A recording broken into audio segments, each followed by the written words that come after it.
असम के कई क्षेत्रों में शैतान का साम्राज्य है। जी हाँ दोस्तों, ये कहानी मेरे नानी घर की है। असम के ज़्यादातर लोगों को धोखे से मारकर जंगलों और तालाबों में फेंक दिया जाता था। जी हाँ दोस्तों, हम लोग हर साल गर्मियों की छुट्टी में वहाँ जाया करते थे। एक समय असम के ज़्यादातर लोगों को धोखे से मारकर जंगलों और तालाबों में फेंक दिया जाता था। घरों के नीचे दफन लोगों की आत्माएं अक्सर भटकती रहती है और कमज़ोर लोगों के शरीर पर कब्जा कर लेती है। कुछ ऐसे ही अनुभव मेरी मामी के साथ हुआ। यह बात तब की है जब मेरी मामी को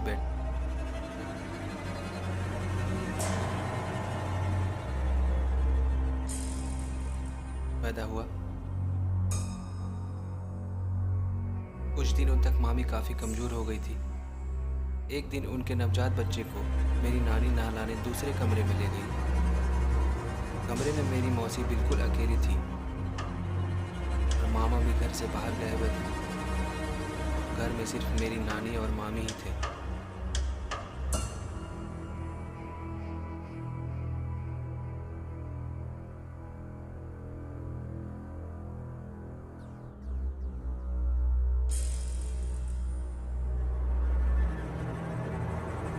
मौसी थकान के मारे सो गई और कुछ देर बाद एक आहट से उनकी नींद खुली।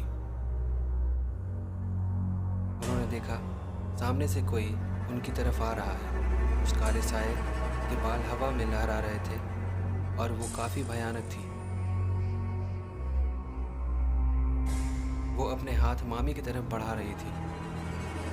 इतने में मामी जोर से चीखी और नानी वहाँ पहुँच गई।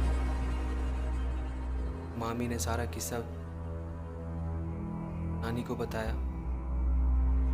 और नानी ने उन्हें सरसों के दाने काले कपड़े में लपेटकर मामी के हाथों पर बांध दिया और उनके बच्चे को भी हाथों में बांध दिया।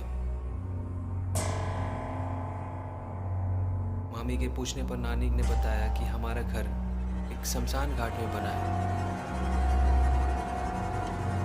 हमारे घरों के नीचे बहुत लोगों की लाशें दफन हैं। यह बहुत पुरानी घटना है। नानी ने बताया मेरे साथ भी ऐसे बहुत सारी घटनाएं हो चुकी हैं। ये दुर्बल शरीर में प्रवेश करना चाहते हैं और अपनी अधूरी इच्छाएं पूरा करना चाहते हैं। इस कहानी के बारे में आपका क्या कहना है दोस्तों, कमेंट करके ज़रूर बताएं।